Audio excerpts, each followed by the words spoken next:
Hello friends, this is doctor Shridhar Budhul from vice movie reviews. और आज मैं आप सबका वेलकम करता हूँ हमारे रिव्यू सेक्शन में। आज हम रिव्यू करने वाले हैं द मूवी अतरंगी रे, जो रिसेंटली डिज्नी हॉटस्टार पे रिलीज हुई है। तो आज मेरे साथ है हमारी टीम के जो दो दिग्गज रिव्यूअर्स, एक है तपन पतानी और एक है दीपक चौधरी। आज हम तीनों मिलकर इस फिल्म की समीक्षा करेंगे। So without wasting any time, let us go into the review. तो मैं दीपक जी से पूछना चाहूंगा कि दीपक जी, आप इस मूवी के बारे में आपके जो व्यूज है वो काइंडली शेयर करें। जी थैंक यू श्रीधर। तो अतरंगी रे आनंद एल रॉय की फिल्म है और आनंद एल रॉय हमें पास्ट में रांझना और ऐसी और अच्छी तनु वेड्स मनु जैसी काफ़ी अच्छी अच्छी फिल्में दे चुके हैं और हमें उनके कैलिबर का पता है। अतरंगी से उम्मीदें काफ़ी ज़्यादा हैं। और अतरंगी रे बेसिकली एक लड़की रिंकू की कहानी है जो कि बहुत ही बोल्ड है, एक छोटे से गांव की है और बहुत बोल्ड है और उसके पेरेंट्स नहीं है और अपनी नानी के पास रहती है। और समहाउ हालातों के चलते उसकी नानी उसकी शादी जबरदस्ती कराने पे तुली हुई है क्योंकि वो किसी एक लड़के से प्यार करती है। उसके साथ वो, जैसा फिल्म में दिखाया गया है, 21 बार भागने की कोशिश कर चुकी है, लेकिन हर बार वो पकड़ी जाती है और उसके बाद उसकी पिटाई भी होती है, लेकिन वो अपनी हरकतों से बाज नहीं आती। और कहीं ना कहीं उसकी नानी वो चाहती है कि वो एक बला की तरह है जो टले उसके सिर से। तो वो जबरदस्ती एक तमिलियन लड़के को अगवा करके उसके साथ इंटॉक्सिकेटेड स्टेट में उन दोनों की शादी करवा देते हैं और उन लोगों को एक ट्रेन में बिठा के दिल्ली के लिए रवाना कर देते हैं। तो कैसे ये दोनों अनजान लोग, जो जो लोग इस शादी में जबरदस्ती बांधे गए हैं, कैसे ये लोग टर्म्स पे आते हैं और कैसे ये लोग साथ में रहते हैं और हालात कैसे बनते हैं, अ, रिंकू के लवर का क्या होता है, ये सब जानने के लिए मैं आपको स्पॉयलर्स नहीं दूंगा। ये सब जानने के लिए आपको फिल्म देखनी पड़ेगी। बट बेसिकली ये इस फिल्म का सिनॉप्सिस है। बहुत बढ़िया। Deepak ji, as as we all know, as reviewers हमारे कुछ रिस्ट्रिक्शंस है। वरना अगर हमारा मन चाहे तो हम तो पूरी स्टोरी ऑडियंस के सामने रख दे, जी क्योंकि जी। स्टोरी में काफी सारी इंटरेस्टिंग चीजें हैं। तो करेक्ट। मैं तपन जी से पूछना चाहूंगा कि तपन जी, जब ये फिल्म जब अनाउंस हुआ था अतरंगी रे, और तभी हम लोग ने देखा था कि अक्षय कुमार और सारा अली खान, धनुष एक साथ इनके पिक्चर्स हमने देखे थे। तो क्या आपने सोचा था कि अतरंगी रे का कॉन्सेप्ट क्या हो सकता है, और मतलब आपके माइंड में क्या थॉट था जब आपने इस मूवी के बारे में पहली बार सुना होगा? थॉट तो ये था कि अक्षय कुमार को अब शर्म नहीं आती, हीरो बन के बैठा है। But after watching the film I can understand. Film इतनी बुरी नहीं है, पर फिल्म का जो मेन इश्यू है मेरे हिसाब से ना, उन्होंने सस्पेंस ही खोल दिया आधे पौने घंटे में। तो होता क्या है, it becomes a cliché afterwards. जो पूरा मूड था वो खत्म हो जाता है आपको देखने का। Then you feel it been drag drag drag. वो थोड़ा इश्यू है, बाकी फिल्म अच्छी है, इतनी बुरी भी नहीं। और जो एक्सपेक्टेशन से उतनी अच्छी तो नहीं बनी। धनुष ने ही ओ, पूरा ये स्टील किया है show. It is a Dhanush film totally. सरा अली खान ने कुछ सीन्स में हैम भी किया, बट ओवरऑल उनकी परफॉर्मेंस काफी अच्छी है कंपेयर करें पुरानी फिल्मों से तो उनकी। पर धनुष ने एक्चुअली स्टार है फिल्म का। और ऑफ कोर्स रहमान म्यूजिक। या of course. One of the factors ये मूवी में देखने लायक है, तो वो ये है कि Dhanush, Anand L Rai, A R Rahman, ये कॉम्बिनेशन का हमने रांझना फिल्म में देखा था। और हमने देखा कि रांझना फिल्म ऑडियंस को बहुत पसंद आई थी, उसकी म्यूजिक भी लोगों ने बहुत सराहा था उसके म्यूजिक को। सो दीपक जी, आपका क्या व्यू पॉइंट है इसके ऊपर कि जो आनंद एल राय है, इनके जो चॉइस ऑफ फिल्म्स है जो हम देख रहे हैं, जैसे हमने रांझना देखा, और इनकी तन्नू वेड्स मनु, या वो लाइन ऑफ मूवीज देखे। आपको क्या लगता है कि easy more of an experimental kind of director, या वो आउट ऑफ द बॉक्स करने की हमेशा उनकी कोशिश दिखती है? आपका क्या कहना है इसके ऊपर? जी बिल्कुल, मैं बिल्कुल इस बात से सहमत हूँ कि वो बिल्कुल एक एक्सपेरिमेंटल डायरेक्टर हैं। जैसे कि उन्होंने स्टार्ट किया था तनु वेड्स मनु से, तो Tanu weds Manu was more about the UP background. The film was set up in UP and there was an unconventional cast, I must say, in terms of the Madhavan and Kangana combo. Nobody would have thought at that time this combo will work. So what would be the background and all, and plus that Jimmy Shergill angle. That was also a plus. So मतलब वो बहुत ही एक अलग तरीके की film थी। उसके बाद उन्होंने रांझना लेकर आए। रांझना में भी जो कास्ट थी that was totally unconventional. Dhanush, I mean he entered Bollywood from this movie and I mean he just took everything apart. मतलब बहुत ही जबरदस्त acting and he carried the film on his shoulders. And experimental जो उनका जो best जो निकल के आया वो आया जीरो में। Although Zero was not liked by too many critics, but Zero was a good film, especially in the first half. And second half, I mean, he tried to went a bit overboard in terms of experiment, so people did not like it, and that's what happens with an experimental film. कभी कभार लोगों को experiment बहुत पसंद आते हैं, कभी कभार लोगों को एक्सपेरिमेंट बिल्कुल पसंद नहीं आते हैं। एंड माइंड यू, दिस अतरंगी रे is also another experimental film. अगर मैं फिल्म का सब्जेक्ट नहीं दूंगा यहाँ पे, लेकिन फिल्म एक ऐसे सेंसिटिव टॉपिक को टच करती है और उसी टॉपिक को आगे बढ़ाते हुए फिल्म जो है ये बनाई गई है। But it is a beautiful film, I must say. और the best part is, as Tapan said, that the Rahman's music. Rahman's, अगर आप देखेंगे एंड क्रेडिट्स में Anand L. Roy has given the credit to A.R. Rahman. It is termed as an A.R. Rahman musical before his name. So that is an honor towards A.R. Rahman. And it certainly is, because the songs that are there in the film, the songs appear after every 15 minutes and they only take the film forward. So it's an experimental film for sure, and Anand L. Roy has succeeded to a very good, I mean, extent in his experiment. I love the film, honestly. Yes, and another important aspect of this film is Anand L Rai का एक concept ये भी है कि वो India की बहुत सारे टॉपिक्स के ऊपर, कुछ ऐसे टॉपिक्स के ऊपर टच करते हैं जो प्रोबेबली अदर डायरेक्टर्स उस डायरेक्शन में वेंचर नहीं करेंगे। नहीं करना चाहते हैं। अतरंगी रे में अतरंगी रे एक फिल्म में बहुत सारे छोटे छोटे कॉन्सेप्ट्स है। अगर आप देखोगे उसमें इंटरकास्ट मैरिज हो या फिर दूसरे रिलीजन्स के प्रति जो कम्युनिटीज है उनका दूसरा कम्युनिटीज या दूसरे रिलीजन्स के प्रति जो दृष्टिकोण है उसको अच्छी तरह से दिखाया गया है।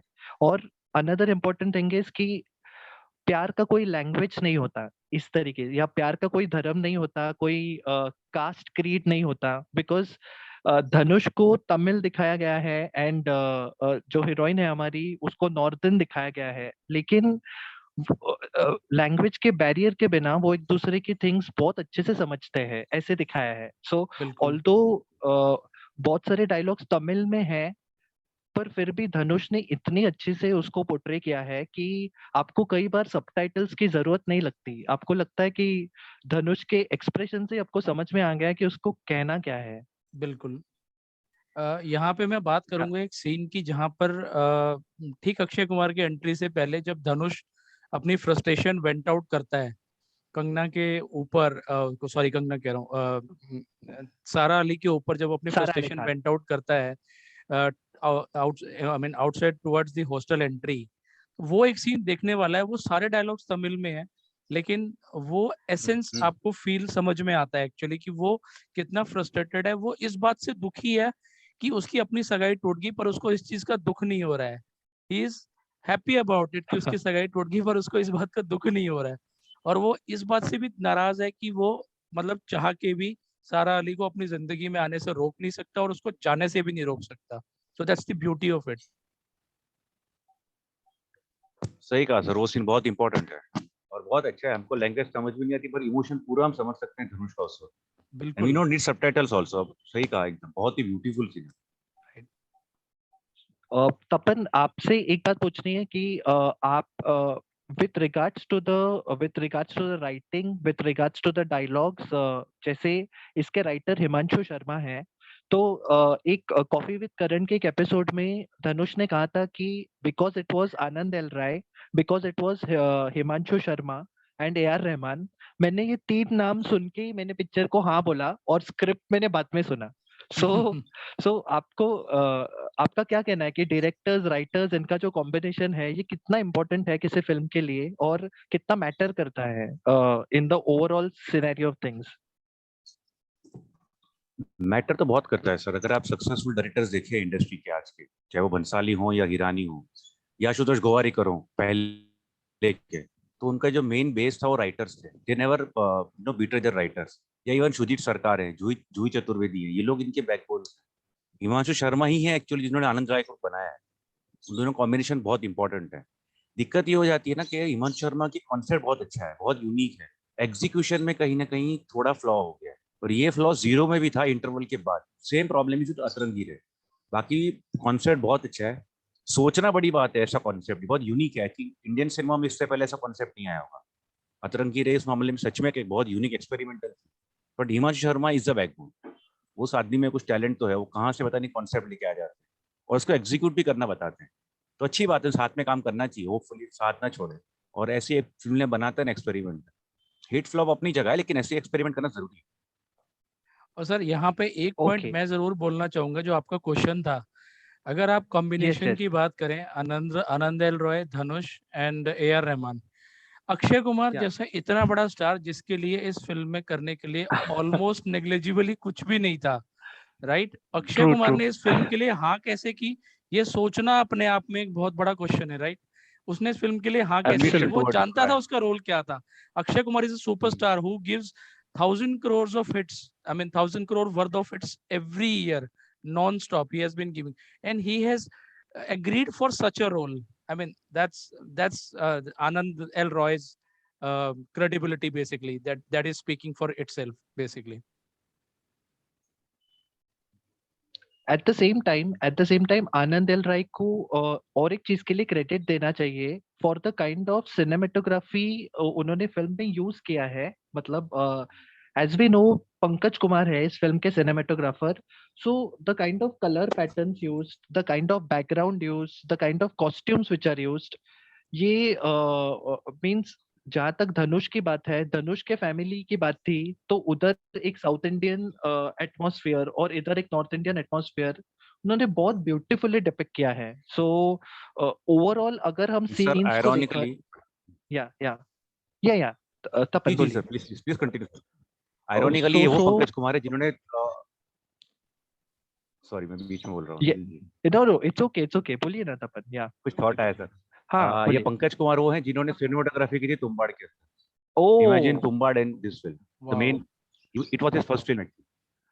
ओ दैट्स तो उनका ग्रेट। एक टैलेंट सो है, मतलब एक इंसान का प्योर डार्क सिनेमा से प्योर लाइट सिनेमा में, both he is done best. So many pastel correct, colors and used.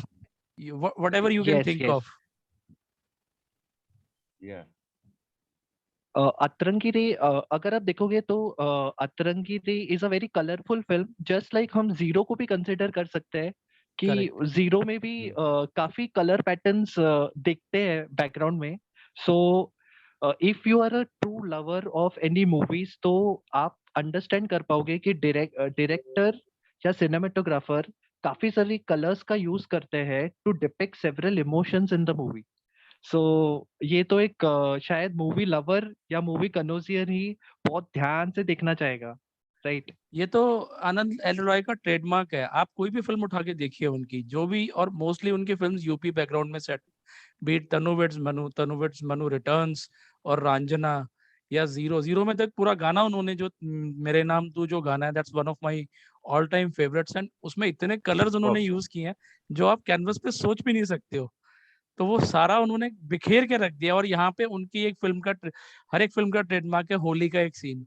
Holi का एक सीन वो कलर्स यूज करते ही करते हैं। यहाँ पे देखिए आपको काफी एब्सोल्युटली, सिमिलैरिटीज मिलेंगी।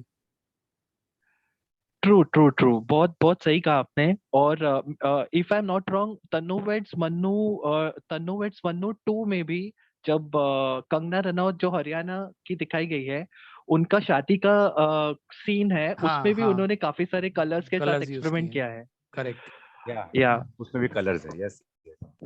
Another concept, another thing, interesting thing Anand L Rai के मूवीज में ये है कि वो वो हीरो के, प्रोटैगनिस्ट के फ्रेंड को बहुत इंपॉर्टेंस देते हैं, अगर आपने हाँ देखा हो। हाँ हाँ। सो ये हमने तन्नू वेड्स मन्नू में भी देखा है, और ये हमने जीरो में भी देखा है, ये जी हमने जी। रांझना में भी देखा है, और करेक्ट। ये हम अतरंगी रे में भी देखते हैं। so we have आशीष वर्मा, मेरे ख्याल से आशीष वर्मा उनका नाम है, जी जी जी। जो धनुष के क्लोज फ्रेंड दिखाए गए हैं, हाँ हाँ एंड हाँ। Ashish Verma has done a fantastic job. मतलब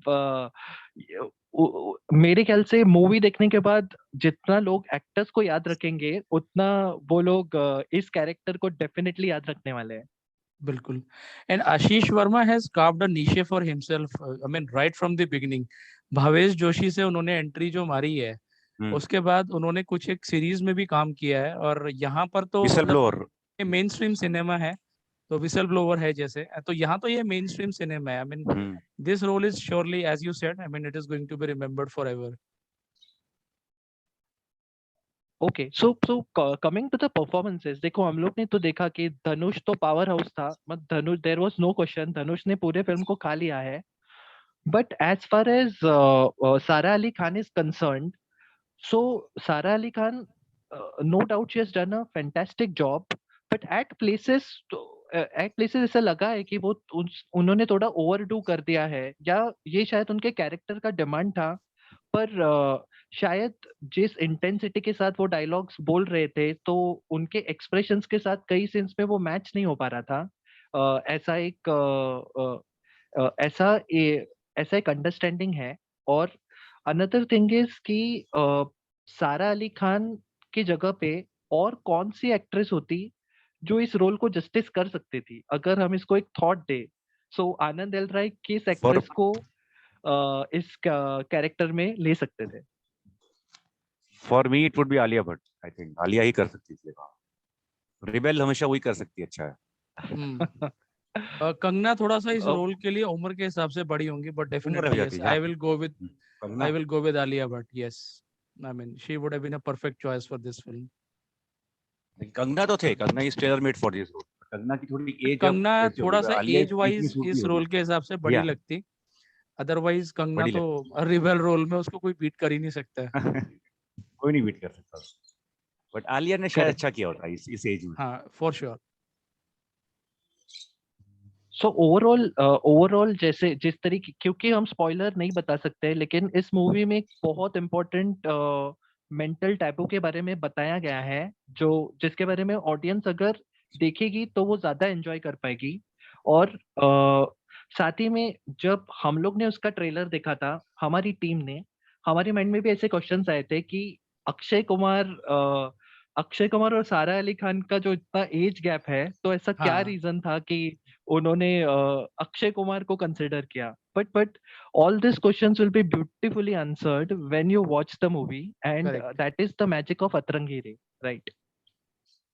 वन मोर थिंग सर, हाँ। मैंने ये पर्सनली ऑब्जर्व किया है, स्पेशली जीरो और ये फिल्म में, कि आनंद राय ना किसी भी जो फिजिकल डिसेबिलिटी हो या जो मेंटल डिसेबिलिटी, उसको एंजॉय करते हैं। He never feel sad about characters. उसके कैरेक्टर्स कभी रोते नहीं है। अगर जीरो में शाहरुख खान बौना बनाए तो he is proud of it. ये एक उनका एक अच्छा प्लस पॉइंट है कि आप मतलब ही नेवर फील्स कि मैं सुखी हूं, मैं सैड हूं। वो उसका एक अच्छा है कि वो कैरेक्टर्स जो हैं उसके, वो लड़ते हैं उस चीज से। That's a very good observation Tapan, and I believe कि हर डायरेक्टर का अपना एक पर्सनल, जैसे ऐसे बोलते हैं कि जब कोई डायरेक्टर कोई फिल्म बनाता है, तो उसका एक हिस्सा उस फिल्म में दिखाई देता है। So whenever you are seeing Anurag Kashyap जैसे डायरेक्टर जो बनाते हैं, तो हम बहुत रॉ कंटेंट या बहुत ही ट्रू टू द कोर ऐसा कुछ कंटेंट देखते हैं। वेरी रेयरली हम देखते हैं कि अनुराग कश्यप कुछ तो कमर्शियल कंटेंट बना रहे हैं। उन्होंने कोशिश भी किया था बॉम्बे वेलवेट के साथ, तो वो उनका 40 means he is capable of doing, but अगर 40 की बात करें तो रॉ और ऐसे मूवीज जो रियलिज्म से ज्यादा कनेक्ट करते हैं, we like to see Anurag Kashyap making that kind of movies. So true this true. Is a very good observation Tapan, जो आपने बोला, that's well said. Thank you. Okay, so Tapan, आप बताइए कि from the review perspective, what, हम इस फिल्म को अगर रिव्यू करना है, सो फिर what, how much we would go ahead and review, and आपका क्या रीजंस रहेगा इसके लिए? I would give 3.5 out of 5, because मेरा तो इश्यू यही है कि अगर आप आधे घंटे में ही सस्पेंस खोल देते हैं तो आप फिल्म का गला घोट रहे हैं पूरी तरह से। अब खुद ही बोर हो जाएंगे। अगर ये कहानी उल्टी होती, लास्ट जो सीन है वहां तक सस्पेंस नहीं खुलता और लास्ट सीन में सस्पेंस खुलता क्लाइमेक्स में, and then she would have done what she did in the film, तो उसका मजा ही अलग होता पूरा। राइटर्स ने वहां थोड़ी गलती करी, वो सस्पेंस लास्ट में खोलना चाहिए था, क्लाइमेक्स, तब तक ऑडियंस को उलझा के रखना चाहिए था शायद। और ठीक है, फिल्म ओके इतनी बुरी भी नहीं है, it's pure one time watch, family film है, ये अच्छी बात है। फिल्म में कुछ एडल्ट सीन्स नहीं है, कुछ गंदगी नहीं है, पूरी फैमिली एंजॉय कर सकती है, तो 3.5 इज अ गुड। और ये फिल्म चलेगी, मतलब हॉटस्टार पे तो है ही, अभी नंबर 1 ट्रेंडिंग पे है। हाँ फैमिलीज के लिए फिल्म बहुत अच्छी है, इतनी बुरी नहीं, it's a good film. Absolutely.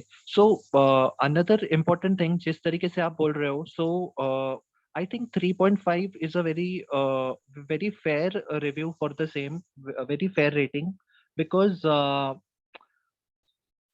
As we have said movie experimental है। सो आनंद एल राय को पता था कि कुछ भी हो सकता है, is walking on a tight line, tight rope, yes yes, कुछ भी बट हो सकता but credit should be given to Anand L Rai कि उन्होंने इतना रिस्क लिया। और मेरे ख्याल से performances wise, casting wise movie बहुत ही स्ट्रांग है, और लोगों ने अपना काम बहुत अच्छे से किया है। जो जिस रोल में था उसने उस रोल को बहुत जस्टिस किया है, इंक्लूडिंग अक्षय कुमार। जैसे दीपक जी ने कहा था कि आप फिल्म देखोगे तो आपको समझेगा कि उनके पास एक्चुअली करने के लिए ज्यादा नहीं था, बट इवन देन नहीं था। Akshay Kumar tried to do complete justice to and what Akshay ever role he suits was also, playing. Akshay बहुत अच्छे लगते हैं, अक्षय स्क्रीन पे या बहुत अच्छे भी लगते हैं, उनको देख के मजा आता है, स्माइल देने का मन करता है, उन्होंने काम तो बहुत अच्छा किया अक्षय। यस, तो और दीपक जी डिसअपॉइंट नहीं आपको क्या किया है। लगता है, what's your thing, how would you look into this? as Tapan said, the film is bit dragged and to that point कि ये सस्पेंस पहले खोल दिया गया क्योंकि फिल्म का स्क्रीन प्ले उस तरीके से बढ़ता है आगे। अगर ये सस्पेंस पहले नहीं खोला जाता तो ऑडियंस और ज्यादा बेवकूफ लगती, ये ऑडियंस और ज्यादा बेवकूफ लगती। तो वो स्क्रीन प्ले कुछ इस तरीके से था कि जहां पर इनको ये रिवील करना ही था। हाँ, हो सकता है कि जिस पॉइंट पर इन्होंने रिवील किया उसके 5 मिनट बाद, 10 मिनट बाद 2 सीन और निकाल लेते, 4 सीन और या निकाल इंटरवल लेते, के बाद। But it would not have been possible to, I mean, stretch it till the end without revealing the suspense. वो पॉसिबल ही नहीं था क्योंकि स्क्रीन प्ले बढ़ता ही उस तरीके से है कि आप मतलब पूरी फिल्म चला ही नहीं सकते, वरना आप ऑडियंस जो है वो बिल्कुल इस फिल्म को सिरे से नकार देती है। मैं बता रहा हूँ आपको, अगर ये आपका बिल्कुल लास्ट तक ऐसे चलता रहता। तो ही हैड अ थॉट ये भी प्रोसेस सही है। Behind it, screenplay was written like that कि वो जो भी स्क्रीन पे चल रहा है, अगर आपको वो समझ ही नहीं आ रहा कि वो हो क्या रहा है, आप सस्पेंस के नाम पे कुछ भी नहीं दिखा सकते हो। तो वो बहुत ही इंपॉर्टेंट था। और हाँ, ये मैं मानता हूँ कि 10 मिनट बाद, 15 मिनट बाद, probably over a few more scenes, that suspense could have been revealed, but the way it has been revealed very abruptly, ठीक है, जहां पे हम उम्मीद नहीं कर रहे थे वहां पे वो सीन उम्मीद ही नहीं खोला कर रहे गया। थे, हाँ। हाँ, थोड़ा सा फिल्म ड्रैग थी, हाँ डेफिनेटली आई एग्री, थोड़ा सा फिल्म ड्रैग लगी। अगर ये फिल्म 2 घंटे की होती, अभी की जैसे 2.25 या इसकी बजाय पूरे 2 घंटे की होती, तो I think this film would have been a classic. लेकिन अभी थोड़ा सा ड्रैग लगता है डेफिनेटली। प्लस धनुष जो है थोड़ा सा मुझे दबे हुए लगे as compare to his performance in Raanjhanaa. मतलब he did a fair job with what, I mean, what he was required to do, लेकिन in terms of intensity, in terms of bringing out the emotions, he was slightly at lower par with himself only. I'm comparing him with his performance in Ranjana only. तो वहां पे बाकी Akshay Kumar did a fair job, and Sara Ali Khan, as you said, yes, Sara Ali Khan is trying to get better. We cannot say that she will turn into a very good actor overnight. You see her performance in Love Aajkal 2, and then you see her performance in this, and you will see a giant leap taking there, right? अभी भी हैं कुछ gaps हैं, perfectly. Definitely रहेंगे, but अगली 3 फिल्मों में, अगली 4 फिल्मों में definitely you will see a better and a more beautiful Sara Ali Khan, and she is going to be a star of the future for sure. I mean, she has proved with this film that she is very much capable. It's just that she needs some more guidance, some more time. And overall review के perspective से, rating के perspective से, जैसे तपन ने बोला, I would have gone for 3.25 overall, but yes, I mean, the AR Rahman scores for himself, and it's a 3.5 for me as well on a rating of 5. That's great. So from our team, from Vice Movie Reviews, we would give this movie 3.5 on 5, and that makes it a movie which is worth a watch with the family. And another important thing इसमें ये है कि जिस तरीके से बात हुई कि धनुष का परफॉर्मेंस थोड़ा थोड़ा अप टू द मार्क नहीं लगा हो, इसका एक रीजन ये भी हो सकता है कि Dhanush is more comfortable in his own language. Correct. So जब हिंदी की बात आती है so it becomes very difficult. So ये हमने काफी सारे साउथ इंडियन एक्टर्स के साथ देखा है कि इवन हम प्रभास की बात करें कि अगर प्रभास को भी हिंदी में कुछ बोलना है या एक्ट करना है, so they feel a little uncomfortable because वही यही धनुष को अगर पूरा फिल्म में तमिल में एक्टिंग करना होता तो शायद उसने बहुत ही फ्लॉलेसली किया होता। सो नहीं, इससे मैं थोड़ा सा डिसएग्री yeah. करूंगा, बिकॉज मैं जो Yeah. जो मेरा ये जो पॉइंट था, ये मैं कंपेयर कर रहा था रंजना से। इफ यू रंजना में भी उसने हिंदी ही बोली ओहो है, लेकिन रंजना में जो उसका परफॉर्मेंस था, जो इंटेंसिटी वो लेकर आया, जहाँ पे वो मतलब एक रिबेल सीन्स में जहाँ पे वो इनोसेंस स्कूटर से बहुत अच्छा था। सोनम कपूर को गिराता है पानी में, मतलब आप उस सीन में उसकी हाँ। इंटेंसिटी देखो। मतलब वो सीन जो है ना, वो एक ऐसा लैंडमार्क सीन है कि जो आप आज भी एंजॉय करोगे। थोड़ा सा इंटेंसिटी उसके कंपैरिजन में कम था। हो सकता है कि he tried to, I mean, kept a low profile here, but overall he was good, yes.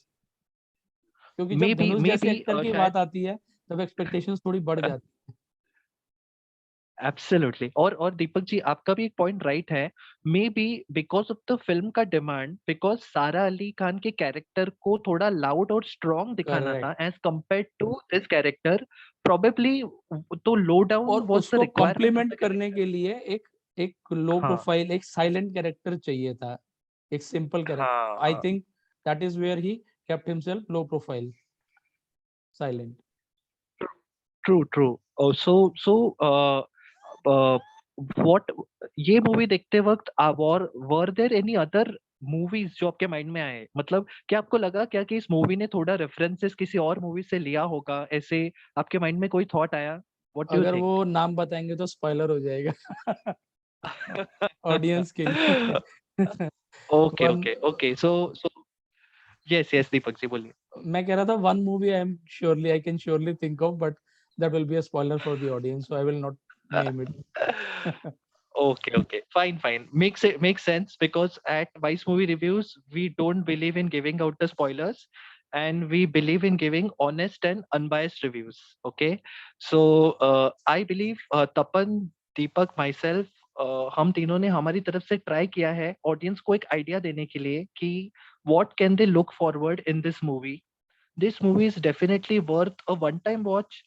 और क्योंकि डिज्नी हॉटस्टार पे स्ट्रीम कर रहा है और अभी तो नंबर 1 है ऑफ द व्यूड कंटेंट में फिल्म्स का, सो ऑडियंस ने इस फिल्म को डेफिनेटली देखना चाहिए। इसमें जो टॉपिक डिस्कस हुआ है उसके बारे में ऑडियंस को काफी अवेयरनेस मिलेगा। और एट द सेम टाइम मैं चाहता हूँ कि जब ऑडियंस हमारा ये वीडियो देखे तो उसमें आप ऑडियंस अपना फीडबैक दे। ऑडियंस कुछ पॉइंट्स बोले कि क्या हमसे कोई पॉइंट्स मिस आउट हुए हैं या क्या हमने कोई पॉइंट की तरफ ध्यान नहीं दिया हो, तो audience can let us know and we would love to see your feedback in the form of likes, shares and comments. So I feel that with this we can end this session, and we will come up with many such sessions in the future, and we would want our audience to look forward for Vice Movie Reviews. Okay, thank you everyone. So Tapan, yes, yes.